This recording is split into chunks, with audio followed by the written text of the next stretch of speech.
Hi, welcome to Crafty Bunnies. My name's Helen and today I want to show you how to do two-tone stamping like we've got on these pretty ferns here today. I'm going to be using the Positive Thoughts stamp set and focusing on the use of this fern. And we're going to be making this pretty card. So you want to start off with your blocked up stamp. And you want to choose two colours, one of which is a dark colour and one of which is the paler colour version of it, and you want your card background. So you want to start off with your lightest colour and you want to ink it up. Then using your darker colour, I've got shaded spruce here today on my granny apple green. You want to use one of these foam daubers and gently ink it up a little bit. And then you want to think about where you want your darker colour to be. I want mine kind of down the bottom of my stem on a bit, and you just want to gently stamp on top of your pre-inked stamp where you'd like your colour to be. Now I suggest that you go gently to start with and use your test paper to see what it looks like and see if you like the combination. So I'm just going to stamp mine here. So you can see here that we've got some graduations of colour, but I'd like a little bit more of the dark colour. So I'm going to clean my stamp with my chamois. Make sure I've got all my ink off, or most of it. I can ink it up again. And this time I'm just going to use a little bit more of the dark colour. Be a bit bolder.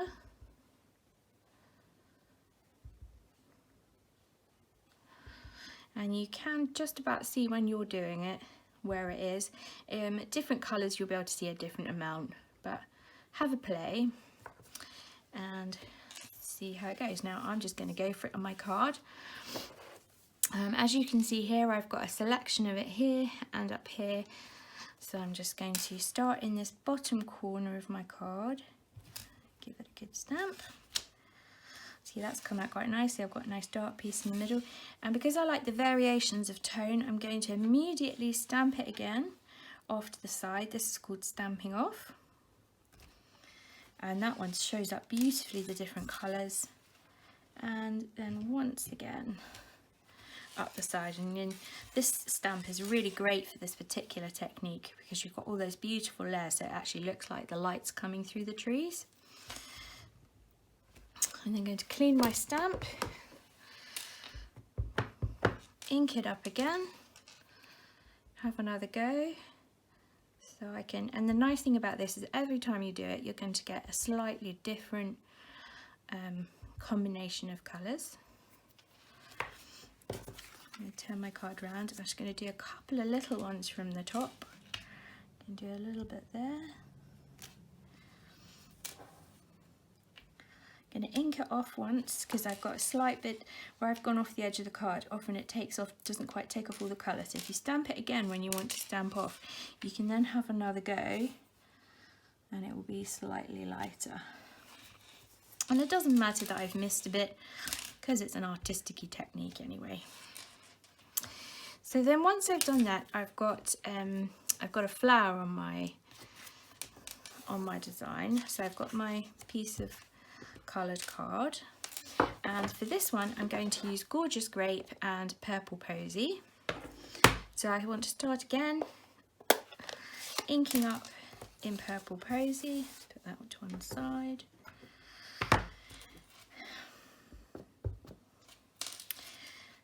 And then I want my Gorgeous Grape and take a different colour dauber. You want to have one for each colour because they do tend to stain rather, but you can wash them, but they do tend to hold some of the colour still. And then very lightly I'm going to start filling in from the middle. Now when I had a practice with this particular stamp, I found it was very easy to overdo it and I ended up with very little of the actual the undercolour. So I'm going to stamp that on my card. Give it a firm go. And and that's got a really nice combination of the tones. Now if you really wanted to, you could do this with more than 2 colours. You could really go for it depending on how big your stamp was. I've then die cut that out, and I have this one here. I did also have another go with a different colour to see what I fancied the best. This one is, I believe this one's Pool Party and Pretty Peacock, but I decided that didn't quite work for me, so I kept this one. And then you want to do the same with your butterfly stamp. So you want the outline this time, you want to stamp the outline in the dark colour.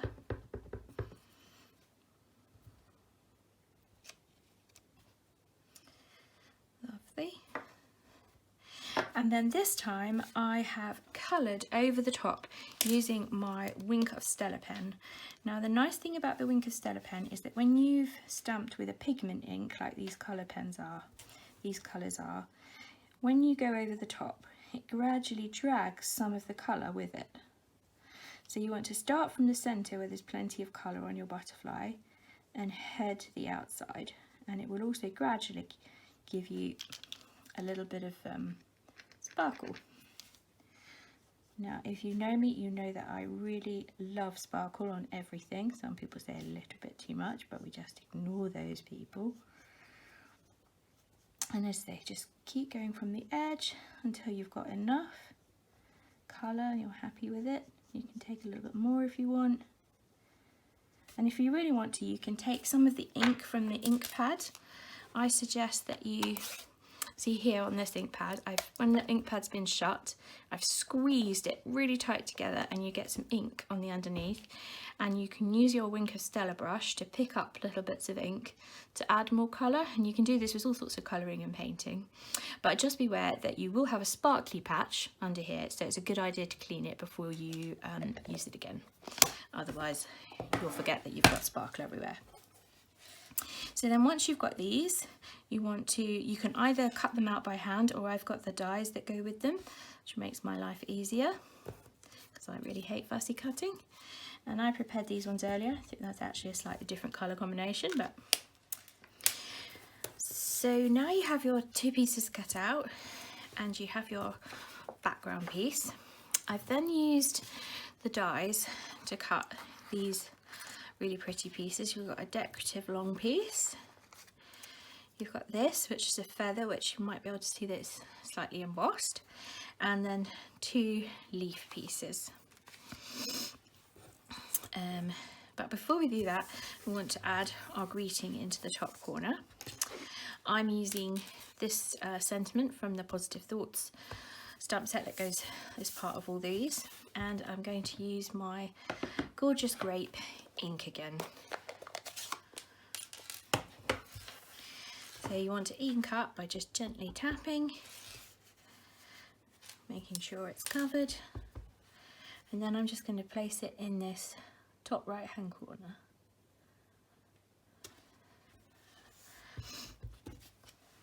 And give that a nice clean. And then effectively now I'm ready to piece together. I have a background card base of Granny Apple Green, and then a piece to go over the top. So this base size is 14.85 this way and 10.5 this way, which means it's 21 centimeters across. And this piece is 10 centimeters across by 14.35 long.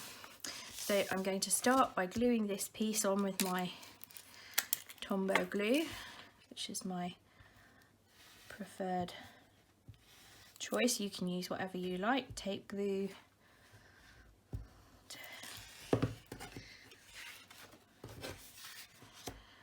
and then just stick that layer over the top, trying to make sure it's central and that your fingers aren't too gluey. You can then stick your stamped piece of card over the top of that, again with the Tombow. Now, the key with the Tombow is to remember that you do not need much glue. It might look as if you have virtually no glue at all, but it is super sticky, one of the great things about Tombow glue is that if you instantly stick it, it's permanent. If you add your adhesive and then allow it to dry, it will then go tacky and become a bit like, it will become removable, so you can add it on and take it off again. So this is really great if you've made an envelope and you want to make the sticky edge. Okay, so now I'm going to add on this piece along the bottom. I am going to turn it over and very lightly, just with the thick end of the Tombow where it's just got a little bit of glue on the trace edge, just dab it along and place that piece along the bottom, and then going to do the same with my feather. Just, you don't need masses. Position that just up from there, and I'm going to make sure it's in between my background pieces so you can really see it. Then going to add these little bits of, I think they're probably fern. Now I like, when you have really small ends like this, I like using glue dots because I find otherwise it's quite difficult to get them to stick. So because you're going to have your flower, which is going to come in over the top, you don't want to put it right down there, otherwise it's going to cover it up. So you want to lift it up a little bit, making sure that it can be seen, and you know that this is just going to be covered up. And then you want to do the same with the other tiny bit of fern. And the glue dot. I'm just going to place that one in there. Now this one, before I put my flower on, I want to shape the edge a little bit, and you can do this with a bone folder. If you use this edge here, you can just lift it up a little bit along each edge and just give it a little bit of curl and bend, a bit like, you know how you curl ribbon with scissors. That's the kind of movement you're going for.